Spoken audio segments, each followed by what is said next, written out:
Live from downtown Detroit, home of WDIV and Click on Detroit, Local 4 News at 5 starts now. Schools, churches, work, families, the coronavirus pandemic impacting every piece of everyday life right now, and the case count in Michigan grows this Friday. Glad you're with us for Local 4 News at 5. Today, the state announced 4 new cases in Michigan, which brings the total in the state to 16. And for the very first time, there is a case here in Detroit. Mayor Mike Duggan spoke a short time ago saying cases will increase, but staying out of crowded areas can help slow the spread of the virus. What we need to do is slow the growth of this virus so that the outstanding medical care in this community is readily available to everybody who needs it. And it's a story that's rapidly developing by the minute. Let's get you caught up on today's major headlines. We've just learned the staff member at Dearborn's Whitmore Bowles Elementary has tested positive for the virus. This afternoon, Governor Gretchen Whitmer signed an executive order banning all events of more than 250 people. The Archdiocese of Detroit has suspended all masses until April 6th. And the University of Michigan canceled spring commencement ceremonies for all 3 campuses. This is all after the governor's big announcement yesterday that all schools would be canceled for the next 3 weeks.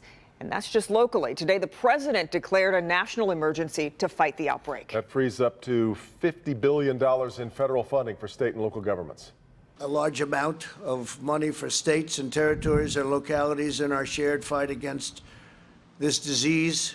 I'm also asking every hospital in this country to activate its emergency preparedness plan so that they can meet the needs of Americans everywhere. Now, each county in Metro Detroit, with the exception of Macomb County, is now reporting cases. And we're learning about the public places these patients visited before they were diagnosed. Let's get to Sean Leahy's live in Farmington Hills. And Sean, you pressed local health departments for more information today. What'd they say? We did, and Oakland County now under a state of emergency because of fighting coronavirus, and we did want to press for answers here. We wanted to know why the county overnight put out a list of locations with possible coronavirus exposure, and what does that mean if you visited one of those locations? Both new cases in Oakland County are adult men. One recently flew domestically, the other did not, meaning the virus has now spread person to person here at home.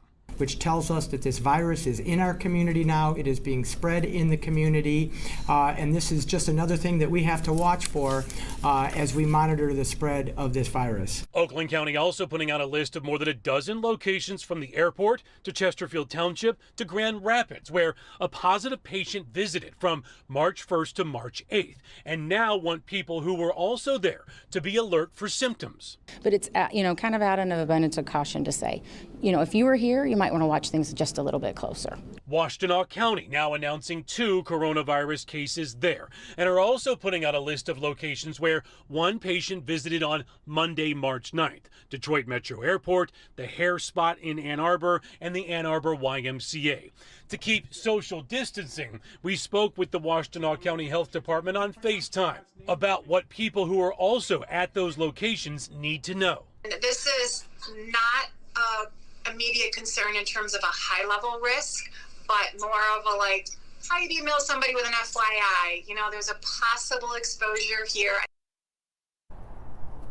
All right, so getting those locations out to people so they can monitor if they have any symptoms. You'll note when Oakland County got its very first positive case of coronavirus, there were no public locations given out. That's because health officials, when we asked today, said they are very confident that there is no public exposure with the very first case. Now, the list is quite extensive. It covers a big chunk of Michigan, Kimberly, so it's on our website, clickondetroit.com, if you want to go through that list to see if you're at any of those locations in Oakland County and now Washtenaw County. Back to you. Yeah. And on the subject of Oakland County, Sean, any word on how those Oakland County patients are doing at this point? There is an update. The 2 new cases diagnosed overnight, both are quarantined and are recovering at home. The very first case here in Oakland County, that person remains hospitalized, but health officials say that person is doing quite well right now. Good to hear. Okay, Sean, thanks. Now, today, our Dr. Frank McGeorge warned this is going to get worse before it gets better. Given that we officially have documented local spread in at least one county, everyone needs to assume what we've long suspected, and that's that coronavirus is in Michigan and in our communities. That ship has sailed. Now we just need to take the wind out of its sails. That means doing whatever we can to limit spread and test as broadly as possible to identify those who are infected in order to protect the most vulnerable in our community. And the move by the governor to close all schools has parents scrambling. This afternoon, Detroit Public Schools announced they're going to actually keep some schools open strictly to feed students. Students can pick up breakfast or lunch from select buildings Monday through Friday. The district is also going to deliver meals to students who have medical issues. This, of course, comes as parents are now, as Kimberly said, working on a plan to make sure their children are supervised for these next 3 weeks. We're also learning consumer investigator Hank Winchester live with more on how they're going to, there's so much improvising now that has to happen here, Hank. Yeah, Devin, Kimberly, I think the governor's announcement took a lot of parents by surprise. So now they have that information and are looking to next week. It is time to come up with a plan. You don't have to do it this way. Today's lesson in the kitchen. This stuff called non-fat dried milk. Colleen's home is now becoming a classroom. Her children, like all children throughout the state, won't be going to school. It's a major adjustment. I don't think I can do crafts for 3 weeks. I mean, I've got a few things planned, but I think, you know, life's got to go on and we have to run the house, and why not include them? Her kids have their normal chores, but now they'll also be learning things not necessarily taught in the classroom. Things like laundry, you know, how to sort and how to wash laundry, and then how to, we're going to do basic sewing, mending, putting on buttons, maybe a hem if maybe, you know, the older kids can do that. Colleen and her husband, both medical professionals, they understand why this is so important. Like we're going through homework, okay? Chelsea Hollandquist, another mom, switching up her routine to make it work from home for her son. It's good, you know, that they're being cautious and taking precautions. It just is a little, you know, kind of makes you wonder. Like, hopefully this isn't gonna last too long. And right now, there are still so many unknowns. Because my son is 6 and he's in the 1st grade. And if this goes all the way out till summer, you know, is he gonna still go to 2nd grade? Are they gonna review things with him as he gets there? So just kind of hoping for the best at this point. Back out here live, such a confusing time for so many parents and their children. Now, we do know that some school districts, some PTAs, they are working together with teachers to put together lesson plans for kids, so they have an opportunity to continue the education at home. But again, it varies district by district. We're live here tonight. Hank Winchester, help me, Hank. Yeah, and household by household in a lot of ways for that matter. Yeah, all right, Hank. Now, the school closure announcement has a lot of people wondering if a similar decision will be made for daycares. This is what Oakland County Executive Dave Coulter had to say about that today. Those kinds of things are being considered. Right now, it's more seniors that are at risk, and so we're more focused on the senior facilities because they are the most at risk. If there's one silver lining to this, is that children aren't the most at risk of this virus, and so that's the good news. Yes, we had a number of questions to us by email and Twitter last night about daycares as the governor was making her announcement, but at this point, no decision has come down from the state on that issue. Yeah.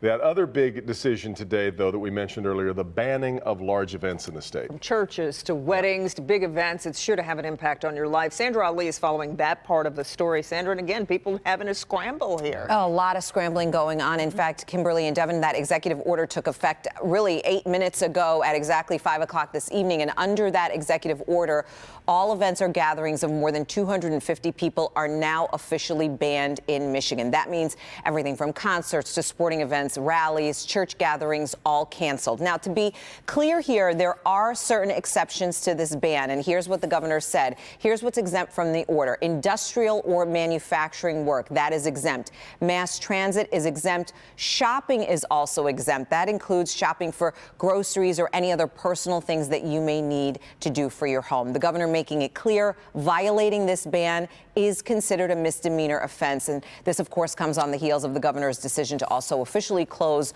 all school buildings K through 12 to students as well.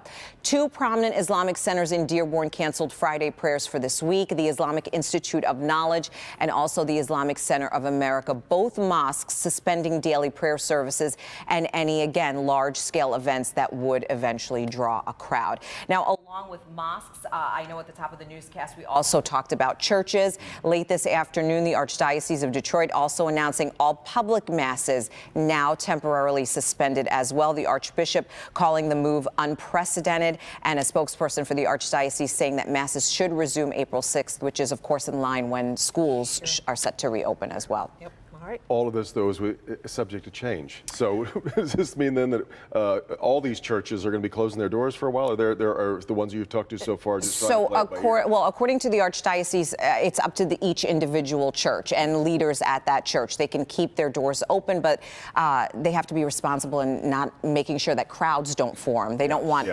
any large crowds coming in. Be able to just go in by yourself, maybe, and pray. Yeah. Okay. All right, Sandra. Sandra, thanks.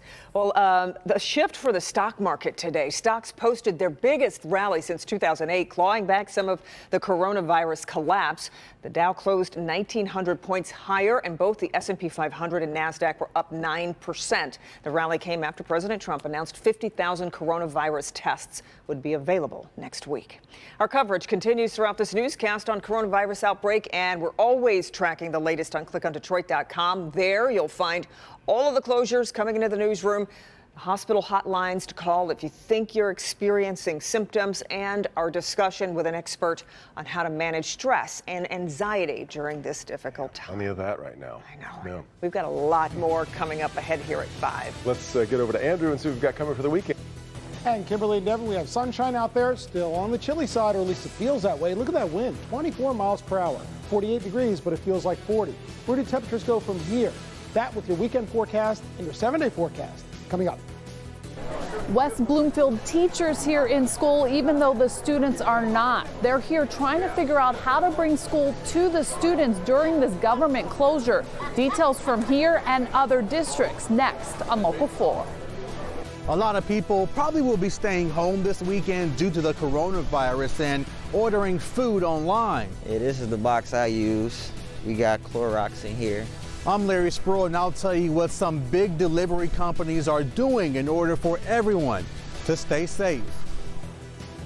All right, Larry, and as we head to break, a look at some of the things that are closing because of the coronavirus, talking about the Detroit Public Library, events at the DIA, events at Little Caesars Arena, and more, of course. We'll be right back.